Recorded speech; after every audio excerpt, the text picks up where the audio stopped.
Bonjour à toutes et à tous et mes souhaits de bienvenue à mon écoute en ce dimanche 15 mars 2026 pour cet audio au cours duquel je souhaitais revenir sur le phénomène très significatif du tout-au-communautaire ou pourrais-je dire du tout-au-communautarisme.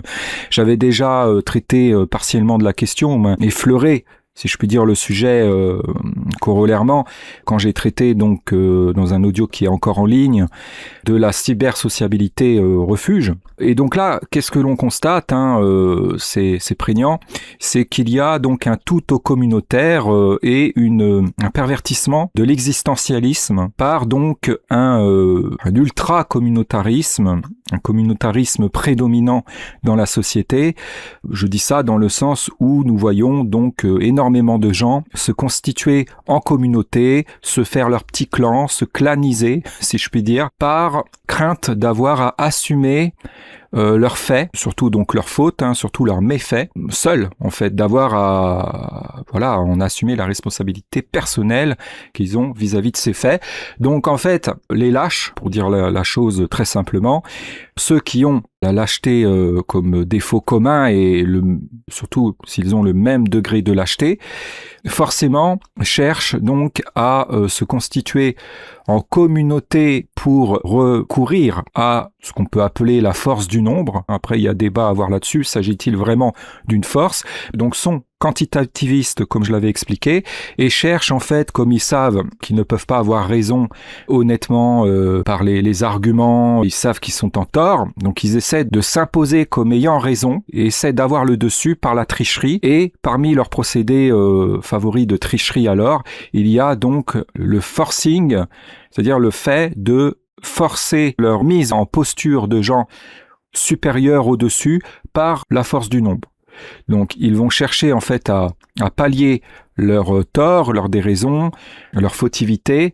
pour essayer de se dédouaner et d'avoir quand même le dessus malgré ça. Ils vont essayer d'y pallier en faisant légion, en essayant d'être majoritaires dans donc ce vice,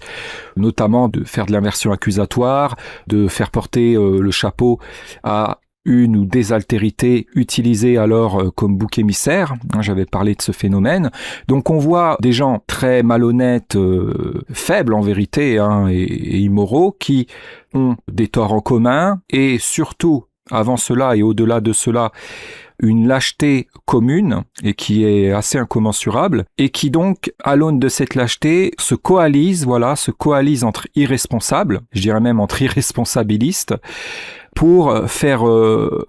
pression par leur nombre, par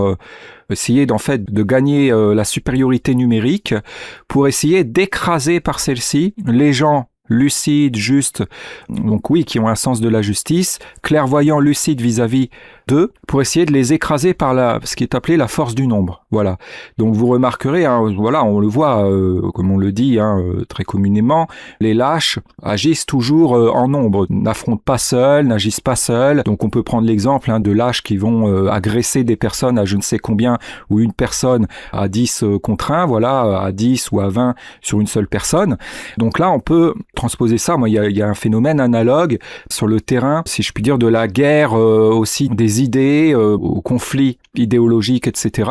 où on a des gens qui ne veulent pas donc assumer leur méprise, leurs erreurs, leurs torts, et qui ne veulent pas les porter individuellement, qui ne veulent pas donc les assumer individuellement, et qui veulent en fait partager la responsabilité collectivement. On peut s'intéresser en termes de psychologie sociale à la notion de dilution de la responsabilité, je crois que c'est ça. Donc en groupe, et surtout s'ils sont très nombreux, l'assumation alors se partage, ou du moins, pire encore, le déni de leur tort leur est plus facile, puisqu'alors,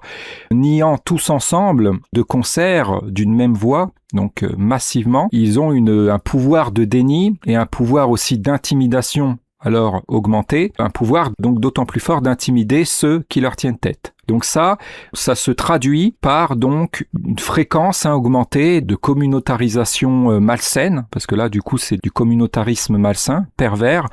par recours de lâches donc à cette ruse, ce moyen, je sais pas comment on peut appeler ça, un subterfuge de tricheurs, d'essayer de gagner par la supériorité numérique. Donc ils veulent toujours s'assurer, c'est leur volonté commune, et une volonté dont la force est proportionnelle à leur degré de lâcheté, ils veulent s'assurer que qu'ils soient toujours en supériorité numérique vis-à-vis des gens de raison, des gens qui ont un sens moral, qui ont un sens de la justice et qui ne cautionnent pas leurs immoralités, qui courageusement les dénoncent, par lesquels ils se savent cerner. Voilà, en fait, ils se sentent menacés par ces gens lucides qui ont un certain discernement, un certain sens de la justice et un certain sens moral, qui donc les ont cernés, et donc ils cherchent à les réduire au silence, à les intimider, même à les pousser à s'auto-inhiber, à s'auto-interdire de dire ce qu'ils ont à dire de vrai sur eux. Donc pour essayer de les réduire au silence et de parvenir à ça, ils essaient de les intimider par la force du nombre, en leur faisant comprendre que s'ils l'ouvrent, que s'ils disent les vérités à leur sujet et s'emploient à les démasquer ou à continuer de leur tenir tête, à continuer de leur tenir tête, ils vont s'attirer les foudres de toute une masse de gens et qu'ils vont avoir beaucoup de monde à dos. Beaucoup de gens alors cèdent, plient, abdiquent, se laissent intimider parce que voilà, effectivement, ils ne veulent pas se retrouver avec beaucoup d'ennuis, avec beaucoup de gens à dos. Donc c'est un recours de tricheurs et donc on voit beaucoup de gens se blottir, se réfugier, si je puis dire, dans des communautés pour faire légion parce qu'ils se savent faibles individuellement. Donc il y a chez ces personnes une désindividuation, si je puis dire, de lâches, du fait de leur lâcheté, une incapacité à assumer individuellement, personnellement, leurs méfaits ou leurs caractéristiques turpides, immorales, leurs défauts qui découlent de leur lâcheté. Je le répète, la lâcheté est le défaut racine, au même titre que le courage est la qualité racine de laquelle découlent beaucoup de vertus. Pour avoir des vertus, avoir des compétences, tout ça, il faut travailler, il faut les acquérir et les développer par du travail. Tout ça demande du courage, et donc c'est ce qui fait qu'on a alors le mérite de nos qualités, de les garder et même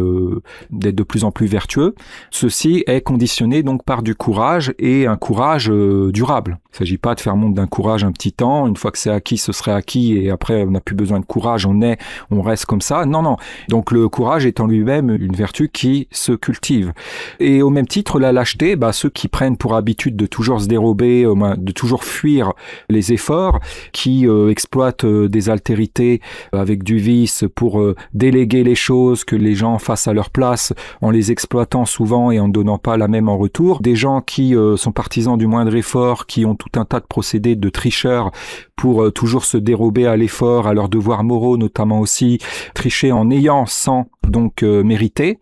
Ces gens finalement se complaisent dans la lâcheté et sont de plus en plus lâches. C'est un cercle vicieux. Plus ils sont lâches, plus ils éprouvent le besoin de pallier cette lâcheté, notamment de se couvrir, de cacher donc les défauts qui sont les corollaires de cette lâcheté, les conséquences logiques de cette lâcheté et qui vont de pair avec de facto, pour se couvrir et puis essayer de s'assurer d'être éloigné le plus possible du risque que des gens leur reprochent cette lâcheté même, les démasquent, les percent au grand jour et menacent leur capacité à jouir des choses sans avoir à les mériter, et que des gens les ramènent à leur devoir de mériter, à leur devoir d'arrêter de tricher, à leur devoir de développer du courage et de sortir de leur lâcheté, et tout d'abord, avant cela, c'est la base, le b.a.-ba, de reconnaître leur lâcheté, cet immense tort racine qu'ils ont, pour s'assurer de s'éloigner le plus possible de ce risque-là, de ce qui est en fait leur cauchemar. Ils veulent donc faire légion, avoir une communauté, de préférence dans leur idéal, si possible, une communauté dont ils sont les chefs, les leaders, pour pouvoir donc la contrôler et manipuler en fait les gens constituant cette communauté à leur guise, pour pouvoir diriger ces gens, les mettre contre toute personne qui pourrait menacer, aurait le potentiel de menacer leur couverture. Ils adorent donc être dans une communauté dont ils savent les parties constituantes, les membres, communier avec eux dans la même lâcheté, dans le même désir de se couvrir, dans le même désir de couvrir les mêmes immoralités, qu'ils savent avoir les mêmes immoralités qu'eux. Voilà, donc c'est pour ça qu'on voit en fait des gens s'agglutiner en communauté, et vous remarquerez qu'ils ont quasiment à chaque fois les mêmes torts en commun. Ils sont assez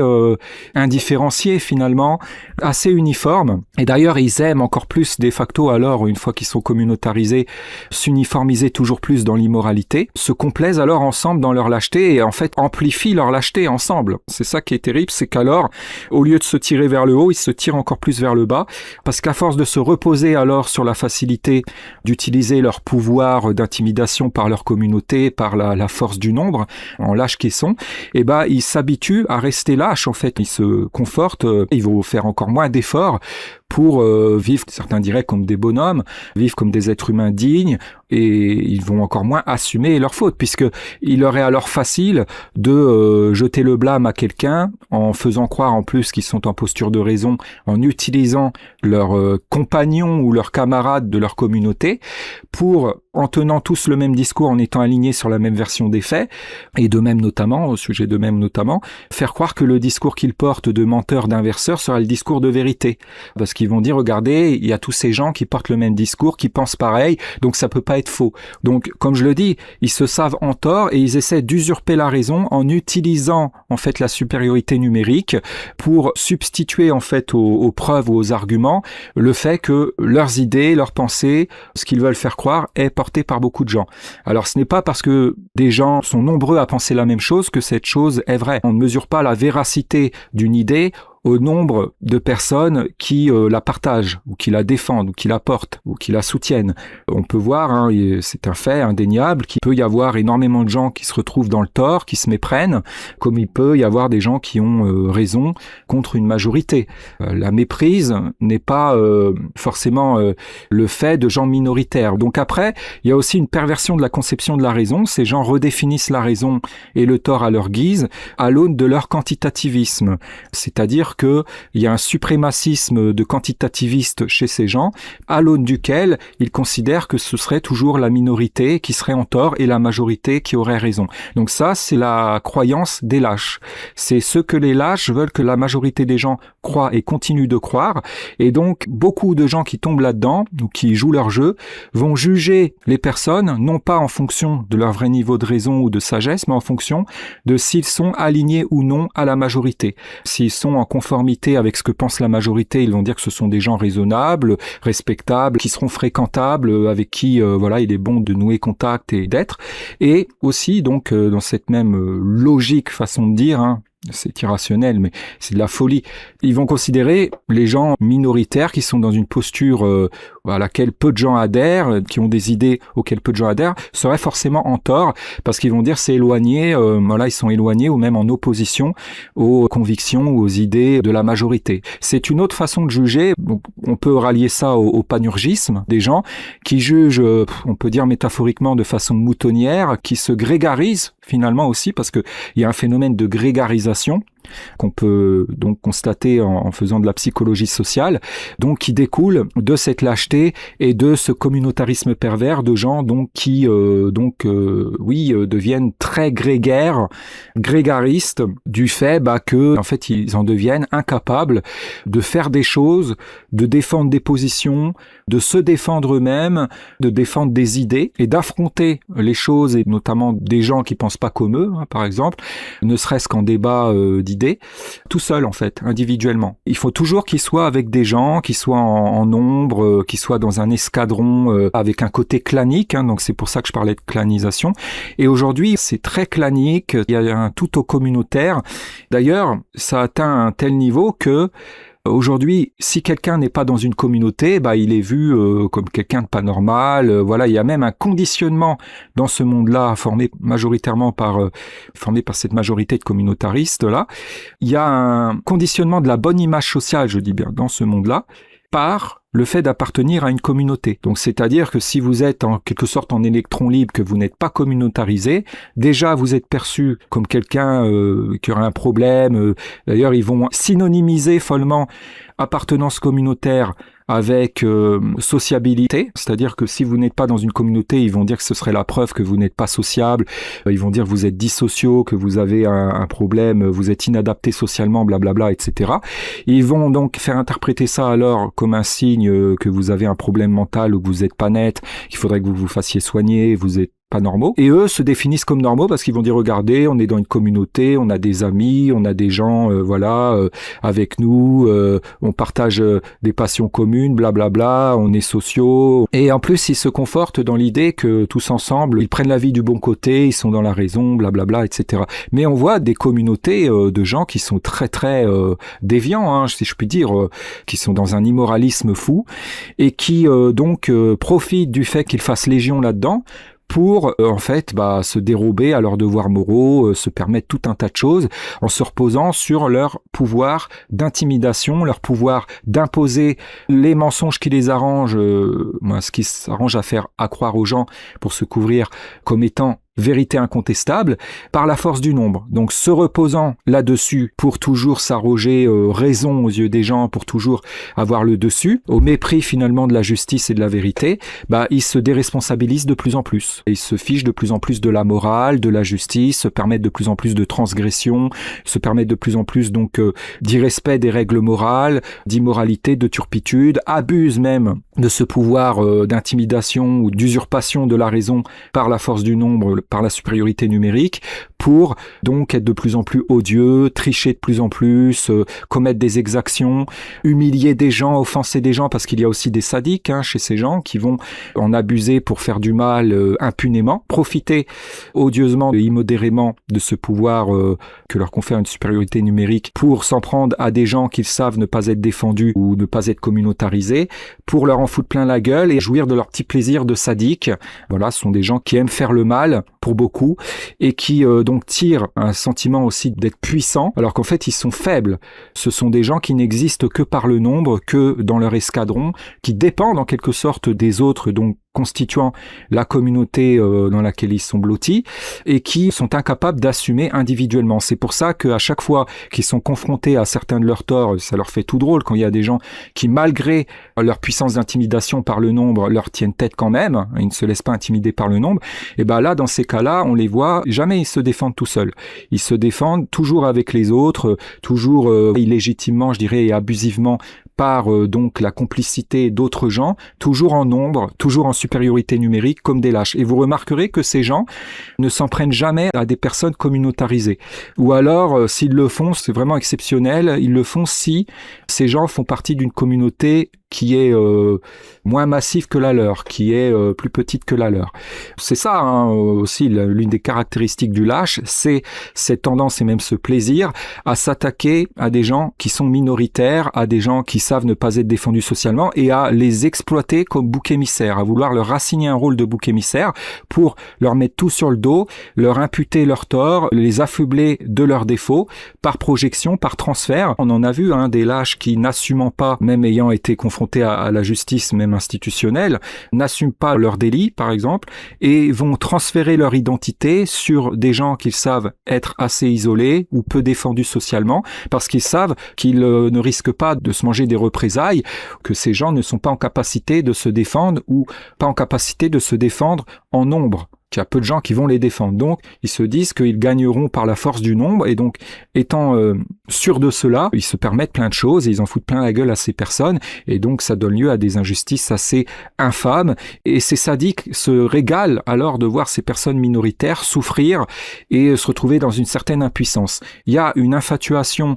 un enorgueillissement chez ces gens sadiques dans leur abus de la supériorité numérique, de la force du nombre, du sentiment de toute puissance qu'ils tirent alors de ça. En général, ce sont des gens en fait qui ont un complexe aussi intense qu'inavoué d'impuissance et qui cherchent à pallier ça, donc qui le font perversement, malsainement, par de la force du nombre et donc sont des gens qui jouent les forts lorsqu'ils sont en supériorité numérique. Mais par contre, quand ils sont tout seuls, là ils font profil bas, ils se font tout petits parce qu'ils savent qu'ils sont faibles individuellement. Plus ils sont faibles individuellement, plus ils sont lâches et plus ils sont indisposés à reconnaître leur lâcheté et à développer du courage, plus ils se constituent en communauté, plus ils cherchent à avoir une posture de leader au sein de cette communauté pour pouvoir contrôler et avoir des gens à leurs bottes pour les utiliser pour mieux se couvrir, pour déléguer en fait la défense de leur personne à ces gens. Et plus alors ils jouent les forts et se permettent des choses, et vont se prétendre supérieurs vis-à-vis de gens qui vivent bien plus dignement qu'eux, qui sont bien plus courageux qu'eux, et qui eux assument seuls, affrontent seuls les problèmes, ne demandent pas aux gens de toujours les assister, parce que ces lâches en fait sont des hyper-assistés. Ils sont hyper-assistés, ils sont dépendants, c'est même une caractéristique de puérilité, d'immaturité, ils sont dépendants de toute une masse de gens pour gérer leurs problèmes, s'en sortir. En fait, c'est du forcing de tricheurs. Ils ne veulent pas reconnaître leurs torts, donc ils essaient de faire le forcing, de toujours s'imposer comme ayant raison quand même. Ils veulent toujours se dédouaner quand morale leur est faite, quand ils doivent répondre de leurs torts. tort. Et donc, ils veulent quand même s'imposer comme ayant raison et se dérober à leur devoir de se remettre en question. Et pour ça, donc, ils essaient de bénéficier toujours d'une force du nombre pour toujours s'en tirer comme ça